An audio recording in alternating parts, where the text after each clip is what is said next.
General Goodshafting here again. Thanks for joining me. Now, this is a very serious matter, and I regard this as something of an emergency broadcast. No scripting here. Now look, I only just posted yesterday, but this morning, while I was lying in bed having a cup of tea, I decided to look at the RSS reader on my mobile phone, see what's going on in the world, or rather, see what they want us to think's going on in the world. What did I see? Well, something caught my eye about the European Union. The Czech President has finally agreed, after a special meeting of the Czech Constitutional Courts, that he will sign the Lisbon Treaty. Now, that doesn't sound like much in itself, does it? But I tell you it is. Why? Well, they're the only people left, see? The only people left that hadn't signed. And that means that now the ratification is going to go ahead. So you can expect, as soon as he signs that piece of paper, which could be as early as December the 1st, then the full horrid crystallization of the European Union will spread out across your country, and a country near to you, and a country next door to that, for that matter.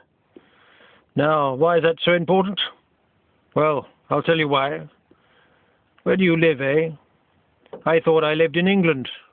I thought England was in Great Britain. Well, not anymore, it seems.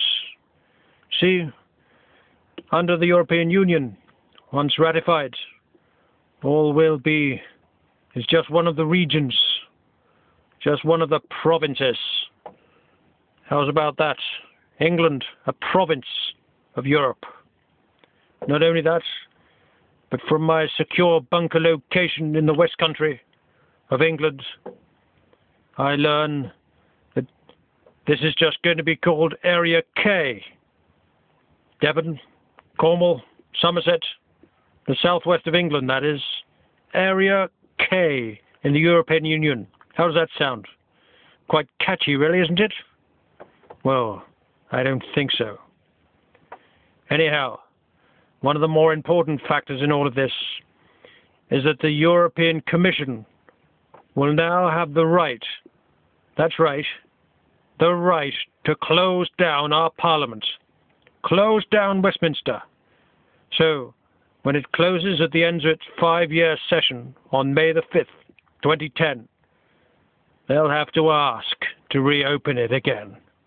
And the European Commission doesn't have to let them. How's about that? Sound good? And there are some politicians who are quite aware of this and planning to go back to industry or do something else instead of their regular job. Apparently, all 6 of the treaties abolishing Britain as a nation have already been signed by this lady.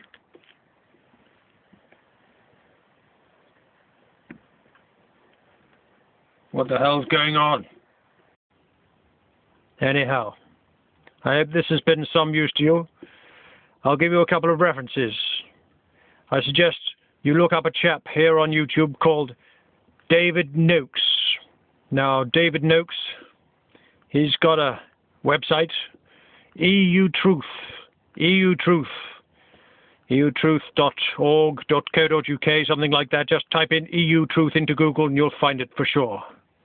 Now, also, if you look up tpuc.org, then they've got a lot of information on it too.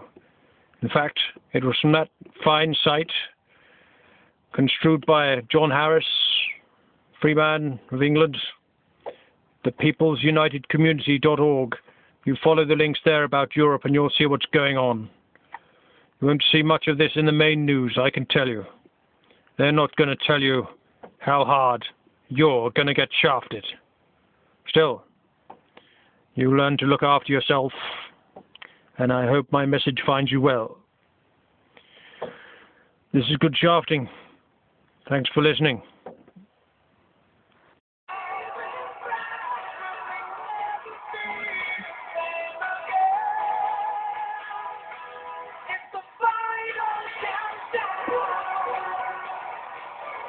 You know what I'm saying.